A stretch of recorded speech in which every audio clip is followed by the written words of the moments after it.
पौराणिक कथा के अनुसार रंतिदेव नाम का एक राजा था। वह पहले जन्म में बहुत धर्मात्मा एवं दानी था।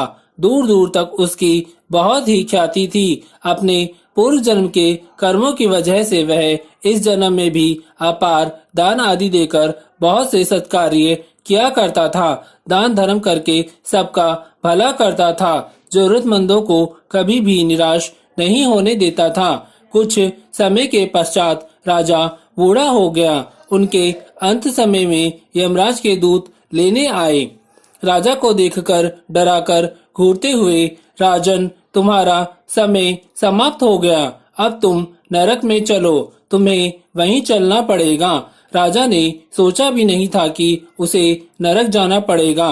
राजा ने घबराकर यमदूतों से नरक ले जाने का कारण पूछा और कहा कि मैंने तो आजीवन दान धर्म किए, सत्कर्म किए। तो यम के दूतों ने कहा, राजा, आपने जो दान धर्म किए वह तो दुनिया जानती है, किंतु आपके पाप कर्म केवल भगवान और धर्मराज ही जानते हैं। राजा बोला, मेरी आपसे विनती है कि आप मेरे पाप कर्म मुझे भी बताने की कृपा करें। तब यमदूत बोले कि एक बार तुम्हारे द्वार से भूखा ब्राह्मण बिना कुछ पाए वापस लौट गया था। वह बहुत ही आशा के साथ तुम्हारे पास आया था, इसीलिए तुम्हें नरक जाना पड़ेगा। राजा ने विनती की और कहा, मुझे इस बात का ज्ञान नहीं था, मुझसे बहुत बड़ी भूल हो गई है।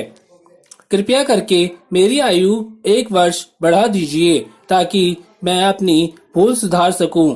यमदूतों ने बिना सोचे समझे हाँ कर दी और राजा की आयु 1 वर्ष बढ़ा दी। यमदूत चले गए। राजा ने ऋषि मुनियों के पास जाकर पाप मुक्ति के उपाय पूछे। ऋषियों ने बताया कि हे राजन, तुम कार्तिक मास के कृष्ण पक्ष की चतुर्दशी का व्रत रखा और भगवान श्री कृष्ण जी का पूजन करो। ब्राह्मण को भोजन कराओ तथा दान देकर सब अपराध सुनाकर क्षमा मांगना, तब तुम पाप मुक्त हो जाओगे। कार्तिक मास के कृष्ण पक्ष की चतुर्दशी आने पर राजा ने नियम पूर्वक व्रत रखा और श्रद्धा पूर्वक ब्राह्मण को भोजन कराया।